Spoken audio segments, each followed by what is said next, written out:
ڈالروں کی اب یلغار.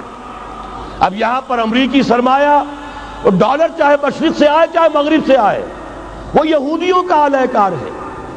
آپ نے اگر $1 نوٹ کا اگر کبھی نقشہ دیکھا ہو، اس کے اوپر جو سگنیا بنا ہوا ہے، جو نشان ہے، وہ کیا ہے؟ پیرامڈ، احرام مصر. یہ کن کے لیے اہمیت رکھتے ہیں؟ ہزارہا یہودیوں کا خون اور ان کی ہڈیاں ان پیرامڈز کے تلے دبی ہوئی. جب یہ احرام بنائے گئے تھے، یہ یہودی وہاں غلامی کے دور میں تھے، بیگار ان سے لی جا رہی تھی. بڑے بڑے پتھر جب گرتے تھے تو پسنے والے یہودی ہوتے تھے. یہ ان کی اپنی جیسے ہولوکاسٹ، جیسے انہوں نے اس کو اپنا سمبل بنایا ہوا ہے، اسی طریقے سے پیرامڈ، مصر کا پیرامڈ، یہ گویا کہ ان کے اس زوال کا ایک نشان ہے. اور اس پر ایک آنکھ بنی ہوئی ہے، ایک آنکھ، کانے دجال کی آنکھ، وہ دیکھ رہی ہے. عجیب ہے یہ symbol.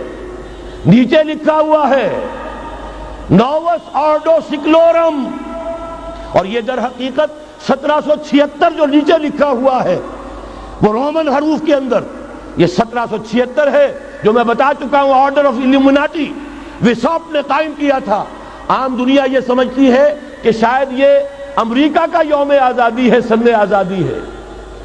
1 May us order of الومناٹی کی تاسیس 1 مئی کو ہوئی ہے.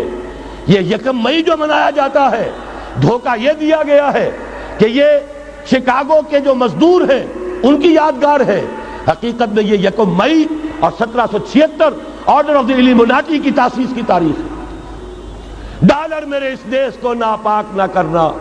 اور میں تو انہیں داد دیتا ہوں، جو کچھ انہوں نے، شاعر کہتے ہیں اس کو جو صاحب شعور ہے، اس صاحب شعور نے جو مشاہدہ کیا ہے کہ ڈالر آئے گا تو کیا آئے گا ہمارے ہاں.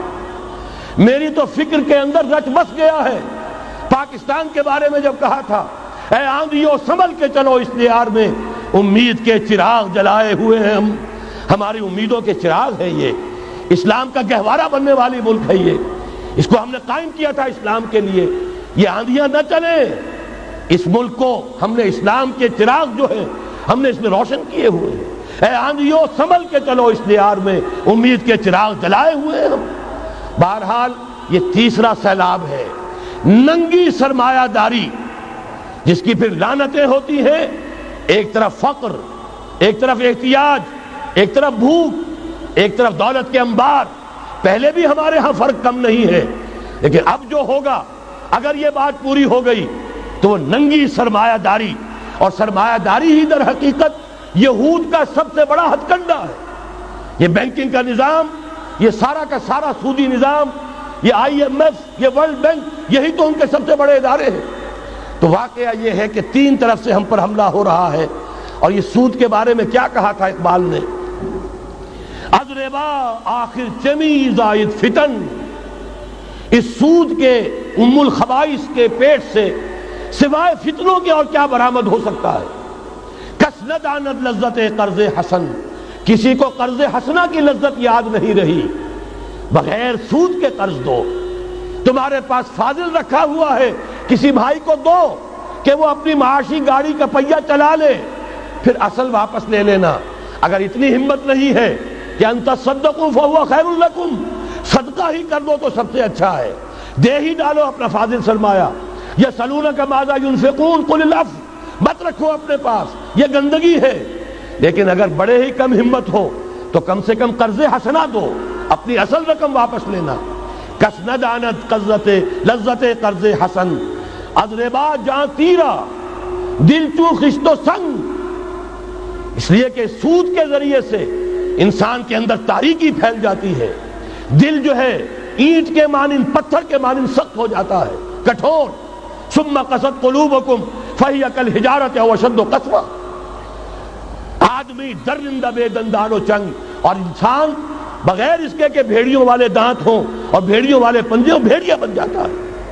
بہرحال اب کرنے کا کام کیا ہے اس کو سمجھیے. اس پوری صورتحال کا میں نے آپ کے سامنے نقشہ پیش کر دیا. ایک طرف مغرب سے نیو ورلڈ آرڈر، جو جیو ورلڈ آرڈر ہے، اس وقت کی سپریم پاور آن ارتھ، امریکہ کی سرپرستی میں بڑی تیزی کے ساتھ حملہ آور ہے. دوسری طرف وَمَكَرُوا وَمَكَرَ اللَّهُ وَاللَّهُ خَيْرُ الْمَاكِرِينَ۔ اللہ کو پامردی مومن پہ بھروسہ، ابلیس کو یورپ کی مشینوں کا سہارا۔